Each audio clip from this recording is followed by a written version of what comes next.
The New York Mets are going to be approaching July in first place. It's going to be time for 4th of July, for baseball and for barbecues and Mets talk.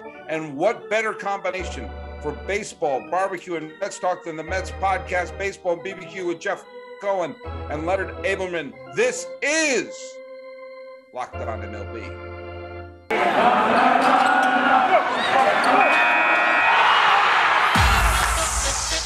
You are Locked On MLB, your daily MLB podcast, part of the Locked On Podcast Network, your team every day. Hello, baseball fans, and welcome to Locked On MLB, part of the Locked On Podcast Network, where it's your team every day. This is the daily podcast. We talk about all of Major League Baseball. I'm your host, Paul Francis Sullivan. Please call me Sully. The show is being dropped on the 23rd day of June, 2022. The days are long, but the podcasts are getting longer, and we are available wherever you get your free podcasts. Thanks so much for making us your first listen. Follow us at Locked On MLB Pod, same handle for Instagram. I'm your pal Sully. I'm at Sully Baseball on Twitter, Sully Baseball Podcast on Instagram. Well, I am a big fan of my two guests on here. One of them's been on the show before, and one of them sends me an interesting question every hour on the hour on Twitter, and the other is no smaller a Met fan. Let's just stop the introductions and bring them aboard. Here's Jeff Cohen. There's Leonard Aberman. How you doing, guys? Hosts of Baseball and BBQ. Good. Thank you very much, Sully. Thank you, Sully. It's great to be here. Yes. Okay, now we're here. Leonard is in what looks like his son's room. Yes, that is right. It's the best place to record. I was hoping it's your son's room, or you were in a serious state of arrested development. Although I do see, it could have been your room, because I see the Sergeant Pepper poster back there. I see the Rocky Horror Picture Show back there. So, it very well, you could be someone who just, loves what he loves. There you go. Yeah, there's a Kenyan. I did go to school in Ohio, but I didn't go to Kenyon. Okay, well, there you go. There you go. But Jeff is in what can only be described as a blank, depressing room right there. Sterile. Very sterile. Sterile, yes. Jeff is making microchips in his room there. There's absolutely no moisture or anything like that. How you guys doing? First of all, before we go into how you doing? Quickly answer, how you doing? God doing great. Doing great. Okay, fine. Very good. Thank you. Nobody cares. Okay, now next. Tell people about your great show. I know Jeff's been on the show, but let's tell people about your show, because if you're a fan of this show, you're going to be a fan of your show too. I'll let Len go. Okay. Baseball and barbecue. I always say it. It's the perfect combination. We're like the Reese's peanut butter cup of podcasts. Two great subjects. They go great together. Baseball and barbecue. How could you not love them both? We love talking about baseball history, baseball current, barbecue. You wouldn't believe all the things you could talk about with baseball. If you listen to the show, There's tons of baseball, but barbecue, you'd be surprised how many different things there are to talk about. Did you even know that there's a barbecue Hall of Fame? No. Yeah, exactly. But we have talk about that. We talk to people that are in the barbecue Hall of Fame, and on and on and on. We're going into our 5th year in December. And you were actually on, Sully, back in our infancy. Yes, I was. It was tough to hear that one, because it was recorded on a CB radio. Yeah, it sounded like when you pull up to the fast food when it used to be, and they'd but anyway. So and we have some phenomenal guests on from both worlds, baseball and barbecue. And let me just say, sometimes the worlds collide, right? Because we've had on Emily Detweiler, who's the CEO of the KCBS Kansas City Barbecue Society. Mm-hmm. Her brother-in-law is pitcher Ross Detweiler. Oh, really? I didn't know that. Oh, look at that. Even I learned something from this. So, by the way, are there any people who would be in the Barbecue Hall of Fame, but they would bet on barbecue and therefore have been banned from admission. Is that a big issue right there? It might be. Yeah, I don't know. But he bet on his own ribs. He bet on his own ribs. His own ribs to win, yes. But, I wanted to just mention, we just had on baseball, soon to be inducted into the Hall of Fame, Jim Cott. We just had him on. Wow. That's great. Incredible guy who's been in baseball for 8 decades. He's in his book. He has this new book out. Good as what is it? Good as gold. Good as gold. My eight decades in baseball. That in his adult life, he has never earned money from anything other than baseball related activities. That's great. Yeah. He's been around baseball so long, he can confirm that Abner Doubleday had nothing to do with the formation of baseball. Yes. And I also want to mention, we had a 3-time guest that we both admire. You admire him, Bob Kendrick from the Negro League Baseball Museum. He was a guest on the old Sully Baseball show. Yeah. Fantastic. He can talk, obviously he can talk baseball, but he can talk barbecue too. So we have a great relationship with him. Yeah. All right. Well, okay. We're going to dive into a lot of Mets fan. I cannot claim to be a barbecue expert. I enjoy barbecue, okay, because I'm a human being with taste buds that work. But I can't say I'm not one of these. I do like to throw some, burgers and some ribs and some steaks on the barbecue. We are going to have a barbecue for 4th of July here in Los Angeles County, and no better way to beat the sweltering heat of LA than to stand over fire. But I can't claim to be, I don't have like my own secret recipe. Now, if this was baseball and sauce, like we're talking, tomato sauce, we're talking, we're talking, marinara, we're talking bolognese, we're talking carbonara. If it is that, I can talk you under the table there. And guess what, folks? We may have to do that. We may have to have Locked On Marinara on the Locked On Podcast Network, where it is your sauce every day. But when it comes down to your thoughts on the best types of barbecue, and let's go on, and we can even do it in different variety, like in terms of ribs, in terms of steaks, in terms of chicken. What do you like to have barbecued, and what is your favorite category and your favorite flavor? Well, I love making ribs. I do love making ribs. But I'm kind of on autopilot with those. I know exactly what to do. If I really want a challenge, I'm going to make a brisket, because that is it's like the holy grail of barbecue. Have never made gator, but I've seen it made. Probably will never make it. But and when I say ribs, I'm talking pork ribs, although I do like making beef ribs as well. Some good chicken is always good. Lamb is great to make on. Yes. I love me a barbecue lamb. That's amazing. Yeah. And of course, salmon is fantastic. And there's so many different ways to make it. I recommend cedar plank salmon. If you've never made cedar plank salmon, look it up. There's tons of videos on it. It's simple and it comes out great.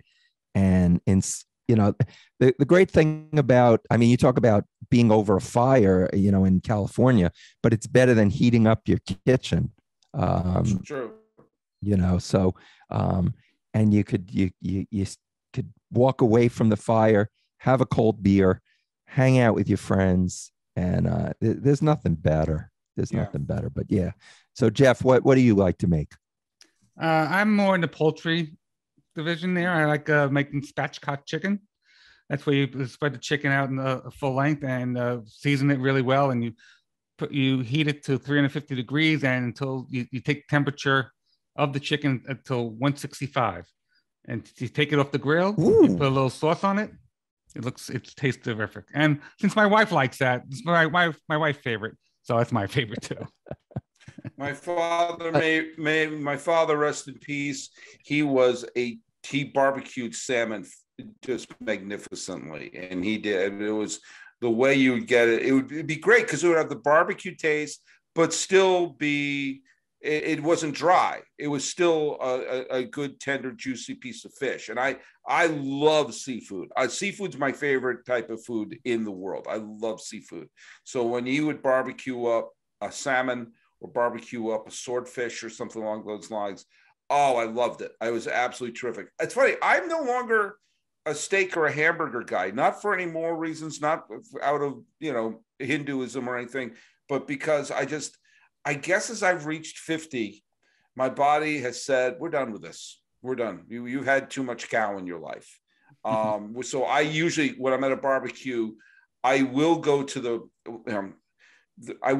ribs. I see my son will eat the ribs like crazy, but I am like Jeff. I will go to the poultry or I'll go to the fish. But too many times, though, because I love fish so much, when someone barbecues a salmon, you get back a broom. It's so dry. It's like you've cooked the life out of it. Now, granted, it's a dead fish, but I need to have the flavor of a salmon. It can't just be a dry piece of fish. And so when you see someone who can stick the landing, like my dad could barbecuing a salmon, that's great. But a lot of times I'll be mistrusting if I'm at a BBQ and they have salmon on there. But you said cedar plank, and I got to try it. I got to figure that out. Yeah, because you get, of course, the taste of the cedar. You get it stays moist. Well, it can stay moist. I mean, I had a mishap once. I'm sure I'm not alone. And on our show, we often confess. Actually, I'm the only one who confesses my mishaps. Jeff is probably perfect because I've never heard him talk about a mishap. But I had a cedar plank. I had it on the fire, but not directly over the fire. But I was in a hurry. So I thought, I'll get some fire underneath it. And it is a wood plank that you soak, but I had fire going underneath it. I closed the lid. I walked away, and all of a sudden I come back and the plank's on fire. So needless to say, it was not it was not the way you would have liked it. Well, look I just think it's a surefire bet that most people who are making salmon are not doing the right way. And so when you actually get it right, it's so wonderful. And if you're going to make any bets, go to betonline.net. It's your number one source for all your betting needs and sports info. How do you like that segue? Find all the latest sports developments, league reviews, and news, including this year's Stanley Cup playoffs. Come on, let's have that go 7, shall we? And Major League Baseball. BetOnline is your continued source for all your sport wagering information, including live betting, esports, and scores. And BetOnline remains the best spot for all your sports scores, podcasts, and news this season. BetOnline is the fastest and easiest way to check in on all your favorite sports events, including MMA, boxing, and golf. Head to the website today or use your mobile device to learn more about the trends and the action. BetOnline, it's where the game starts. Hey, let's talk a little bit about the NBA draft show. One live NBA draft show is not enough for Locked On. The entire NBA channel is going live on NBA draft night. So you have your favorite NBA team, and they are going to be talking about their draft all night long. You can subscribe now to their Locked On YouTube channel so you get notified when they go live on NBA draft night. And for those of you keeping track, I am now projected to go number 46 to Charlotte. So I was projected to go to the Hawks. Man, this could be the year Sully finally gets drafted in the NBA. But hey, enough grilling.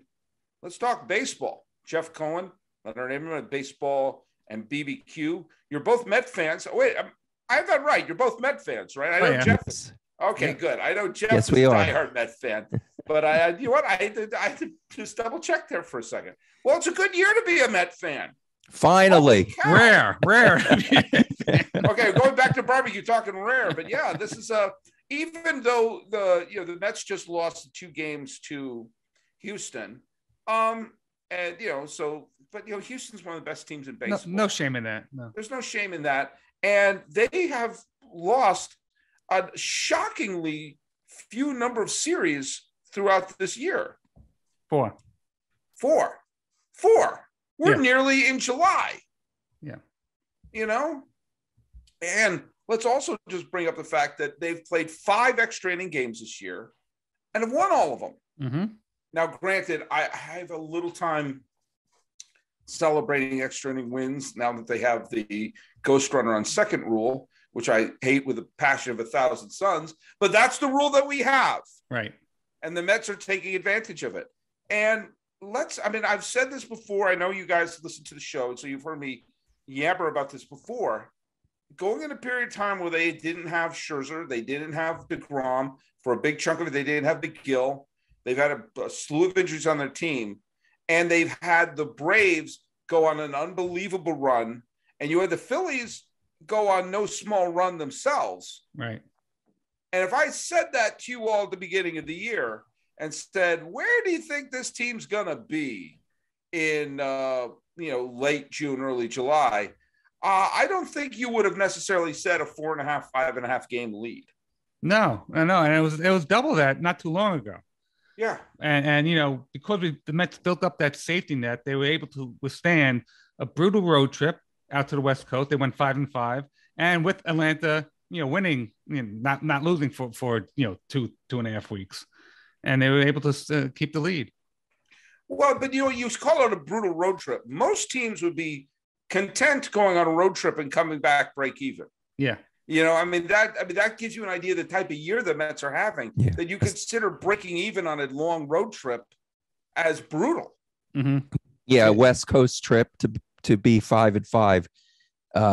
We would sign up for that anytime. Yeah, but on that trip, they lost the first 2 to the Dodgers. So, and right. then the win 5 out of the last 8, pretty good. I think this is, for me personally, what this is just showing that in so many ways, there was like deal or no deal of high profile managers that were available over the last bunch of years, whether it was Joe Madden, whether it was Tony La Russa, whether it was Joe Girardi, and they picked the right suitcase by putting Buck Showalter in this team. And I'll tell you something interesting. As of right now, it looks like we may be heading towards the Subway Series by the way the Yankees and the Mets are playing. But of course, Houston is an excellent team and could win a short series against anybody.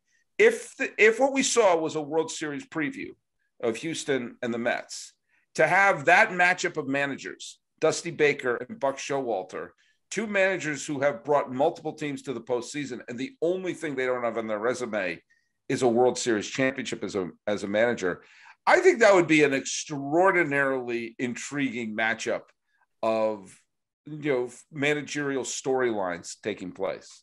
Absolutely. I mean, Dusty is a wonderful manager, and he brought all teams that he managed to the playoffs.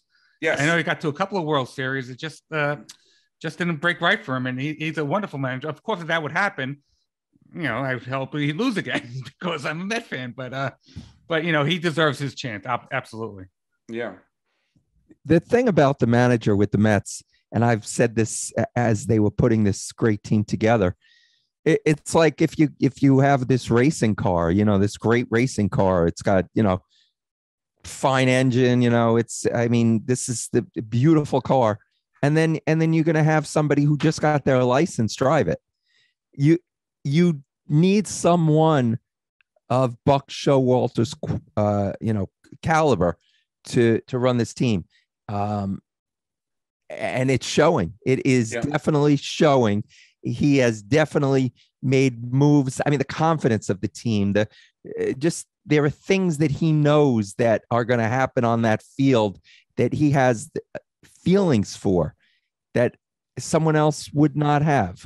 Well, that's that level of experience. You could, again, I swear I'm not going to try to sound like get off my lawn here, but you could do all the analytics in the world, and analytics are extraordinarily important, but you also have to have someone who understands how to run the team. Notice the baseball is not called the head coach. It's called the manager. And I think that's an apt name. I think when you consider what the manager has to do, they have to manage egos. They have to manage lineups. They have to manage roster spots. They have to manage the press. And, especially with the universal DH, which I have thoughts on, very few of them positive, but it exists. And I'm not going to scream at the tides. If we have to remove one thing, universal DH or ghost runner on second, I'll have the universal DH, 7 days a week, twice on Sundays. I've said many, many times, if we're going to have a universal DH, let's just realign, because the American League and National League is now rendered to they're the same league. So let's have the Yankees, Red Sox, Mets, Phillies in one division. I mean, come on, let's just, if we're going to do this, let's have some fun. I digress. I think you have to have someone, if not with the extended managerial experience of a Showalter, at least someone with the experience of being part of a coaching staff or minor league manager. Or sometimes you want to have someone have their second shot, the way that, Francona with the Red Sox. And, you saw, Charlie Manuel, who was the manager of Cleveland before becoming the manager of the Phillies. Sometimes you want to have someone get their feet wet with one team, or, have experience in the minor leagues. But to have someone who has forgotten more baseball than any one of us will ever know, like Showalter, and knows the New York market as well. Hell, he managed under Steinbrenner, back when Steinbrenner was Steinbrenner.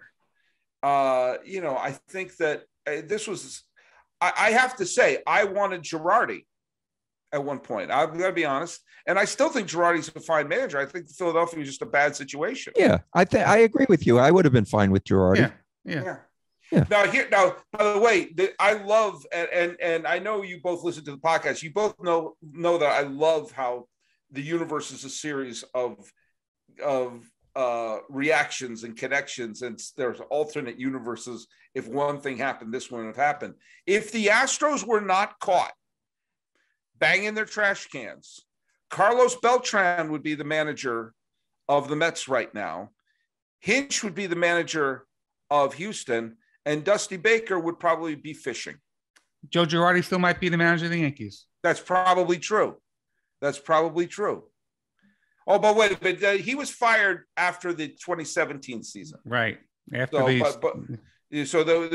found out about the trash can stuff after the 2019 World Series. Well, the Yankees won that series. All right. Well, okay. Now you're really now we're just folding space. Now we're getting all Star Trek us, and I'm not ready to save any humpback whales. But think about it. You would have been in a situation where Carlos Beltran is the manager of this team, and we have no clue. We have zero clue what kind of manager he would have been. Right. And he's now a broadcaster for the Yankees. It's a weird world we live in. Isn't it? It's a very weird world. So what do you think? I mean, look at, I have to say, I picked the Mets to win the division at the beginning of the year. I picked Los Angeles to win the pennant. I picked Los Angeles to win the World Series, quite frankly. But I have to say right now, if it were head-to-head New York and Los Angeles in the NLCS, I'd have to pick the Mets. And that's not a knock on the Dodgers. The Dodgers are a wonderful, wonderful team. I think it would be a great series. But I think depth, even in the type of bats that they have, I think that if Scherzer and DeGrom come back and are even three-quarters of themselves with the team as it's done right now, I mean, who would have guessed that Carrasco would have been the biggest part of that trade? Yeah. I love not only how this Mets team is assembled for the 162, I love how they're assembled for a short series right now. Mm-hmm. Yeah, they're pitching, especially Scherzer, who may pitch next Sunday for the Mets. He had a rehab start yesterday, so he's on his way back. I think DeGrom is going to be in after the All-Star break. Get those two guys back, and they start firing in all cylinders. I mean, it's really going to be... Not even all cylinders. Not even three-quarters of DeGrom, three-quarters of Scherzer are still all-stars. Oh, much better. Yeah, better than most pitchers in baseball today. Absolutely. Yeah. And Carlos Carrasco is a wonderful pitcher, although he did get hurt today, so hopefully it's not too painful. And Taijuan Walker also pitches well. I mean, I know he has his off games, but he's still very capable. He's your fourth starter. He's your number 4 starter. Yeah. I mean, that's terrific. By the way, eventually Scherzer's going to go to the Hall of Fame, and eventually Albert Pujols is going to go to the Hall of Fame. Mm-hmm. And they are going to be part of that wonderful fraternity of players who people look at their Hall of Fame plaque and say, When did they play for the Dodgers? Right. That's right. Scherzer was a Dodger last year. Pujols was a Dodger. And some other people on that list include Ricky Henderson. When was he a Dodger? And Frank Robinson. When was he a Dodger? Right. Jim Thome. Juan Marichal was a Dodger. Yeah, Juan Marichal was a Dodger. Ricky Henderson was a Dodger. Yeah, Jim Thome. Yeah. They were Greg Maddux. Yeah, too. Actually, twice. Manny Machado. Manny Machado was a Manny Machado. Yeah, he was a Dodger. Struck out there in the World Series. Yeah, man. But none of them are in their ring with the Dodgers. Some of them got to the playoffs, and none of them got their ring, but didn't have many memorable moments. But hey, the Mets want to have some memorable moments and win a ring. And if you want to have that memorable moment and get that ring, may I recommend you go to BlueNile.com when you're ready to pop the question, when you're celebrating a milestone moment, and you find jewelry as unique as the one you love with the modern convenience of online shopping at BlueNile.com. Now look it. If you're looking for fine jewelry but have had trouble choosing, Blue Nile has jewelry experts on hand 24/7, available via phone or chat to help you find a memorable gift at any budget. Make your moment sparkle with jewelry from BlueNile.com, and Locked On MLB listeners get $50 off of purchases of $500 or more. This podcast exclusive includes engagement rings too. So use code LOCKEDON, that's code LOCKEDON, plus every order is insured, ships free, and arrives in discreet packaging that won't give away what's inside. Shop stress-free and find your forever piece. Go to BlueNile.com today. One last piece of business before we keep going here. Let's talk a little bit about the NBA mock draft. The first picks of the Ultimate NBA mock draft have already been made, so search now for Ultimate NBA mock draft and get over 50 insiders, the Odyssey sports expert and draft experts of Locked On NBA Big Board. The 5-episode Ultimate NBA mock draft is underway. Make Ultimate NBA mock draft your second listen today. Hey, we're here with Leonard Aberman and Jeff Cohen of Baseball and BBQ. I said your name right, didn't I, Leonard? Absolutely. Close enough. Close enough. Hey, here's what I'm going to do for this last section of today's podcast. If you follow me on Twitter, and I know I do, you know that Jeff Cohen asked me lots of questions, and they're good questions. Now, Leonard, you're a smart man. You went to Kenya. And I'm sure you've got yourself some questions too. So what I'm going to do right here and now, I'm going to open up the floor. Each of you get to ask your pal Sully a question that you would normally send me via the Twitterverse. And we're going to answer it. And by the way, I don't know what they're going to ask me. I do not know. And I just recorded a 17-hour episode of their podcast of which they bombarded me with questions, including what do I talk about other than baseball? And they were disappointed that I did not say barbecue. So, all right, each of you. Sully, I got to ask you right away. You know, you were talking before about sauce. It's not baseball related, but got it. When do you call sauce gravy? See, my mom, who is of Italian descent and who's listening to these words right now, will occasionally call it gravy. I usually don't call it gravy. I will do maybe to humor my mom from time to time, but to me, it's always sauce. To me, gravy is brown and on chicken or turkey, or that to me, gravy is different. And I understand maybe this is a culture thing, maybe this is my Irish blood bubbling to the top, but to me, sauce is sauce and gravy is gravy. Okay, Jeff. My question has to. You mentioned Albert Pujols, so I'll go there. You know, we Geez, you haven't written down. You're looking at your notes. I just wrote it down here, so I don't forget. Okay.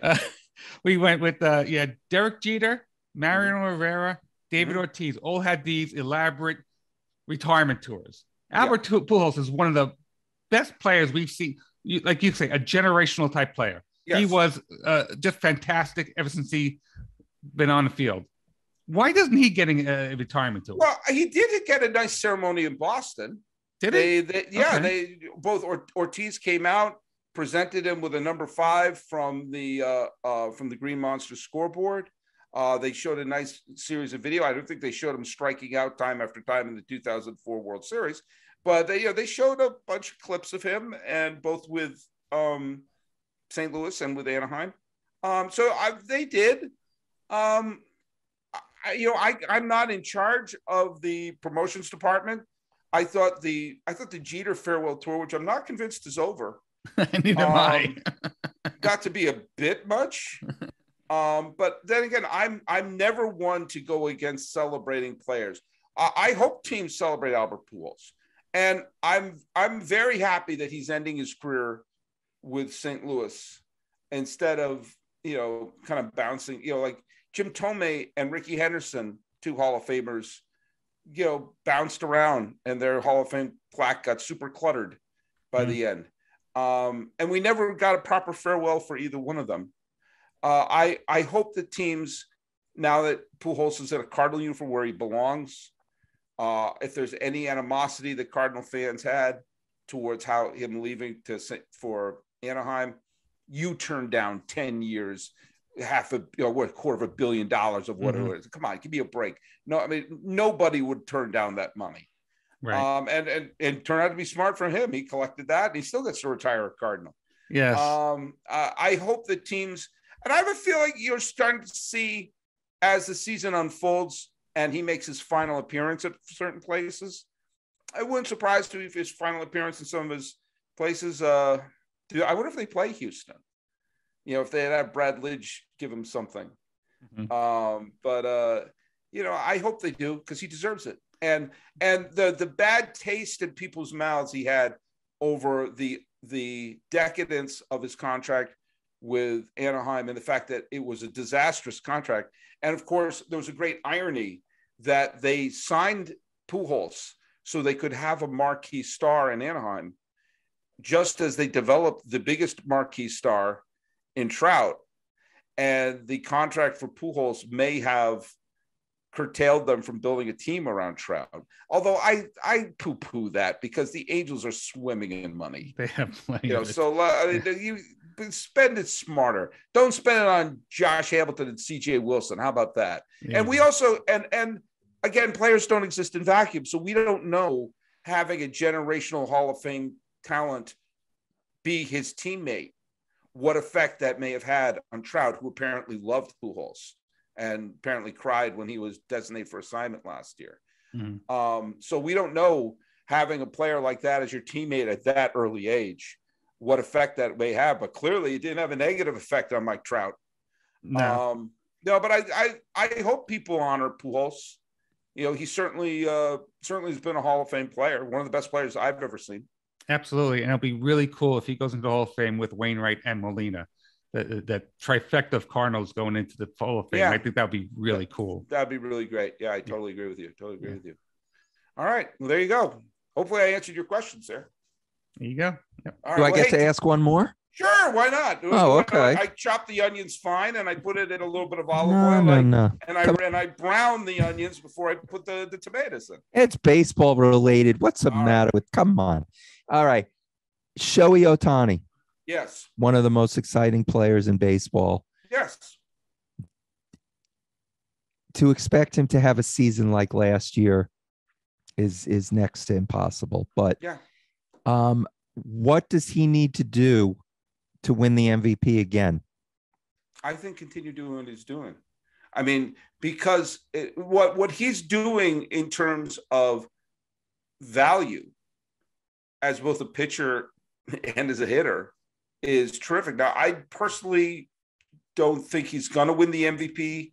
I think he was the MVP. I don't think there's any question he was the MVP last year, with all due respect to to Vladdy Jr., who had a wonderful, wonderful season last year. You take a look at, I mean, it's, it is hurt. He's not having as great a year as he did overall that he had last year. I think his teammate is making a case for the MVP. Trout is making a case. I think Devers is making a case. I think right now, my picks, my top three picks for MVP in the American League would be Trout, Aaron Judge, and Jose Ramirez, based not only on their stats, but also based upon what they've meant for the team. I think you're really hard pressed not to put Judge in your top And Trout's just, again, he's playing at another level. But I do have, and Jeff, you're familiar with what I call the Cohen brothers rule. No relation to you. The Cohen brothers rule is the Cohen brothers are two of my favorite filmmakers of all time. And there's some films I think they should have won the Academy Award for, but each of them have 4 Academy Awards. So I can't get mad that they don't have more. And the fact that Mike Trout has 3 MVPs, I can't get mad if he doesn't have a 4th. And someone like Judge and Ramirez are both putting up great years and carrying their teams. So again, I think Ohtani's the surprise of his season last year, when we haven't seen something like that really since Bo Jackson, which was the type of year ago, like, man, it never occurred to me someone could do both of those things. I think that he's still going to be a top MVP contender. I just think those other players right now have a better argument. Thank you. Okay, you made it look like I was at a co-op board meeting. Yep, thank you. We'll put that into consideration as you try to get here in the Lincoln Towers, West End Avenue. Well, all right, we're now talking real estate. That may be time for us to go. Hey, Leonard, Jeff, where can people listen to your terrific podcast? We're on all the podcast networks, Apple, Spotify, Google Play. Stitcher, yep. Baseball and BBQ. We're a part of any way you find them, and we're on Twitter at Baseball and BBQ. That's great, and I'm going to be on an upcoming episode. Yes, you are. That's going to be dropped probably in the next maybe week and a half or something like that. Well, guys, thanks so much for being part of the show. Everyone else, you can follow us at Locked On MLB Pod. Same handle for Instagram. I'm your pal Sully. I'm at Sully Baseball on Twitter. Sully Baseball Podcast on Instagram. Talking baseball, talking barbecue, and somehow talking about sauce. Or is it gravy? This has been Locked On MLB for the 23rd day of June 2022. I'm your host, Paul Francis Sullivan. Please, I'm imploring you, call me Sully.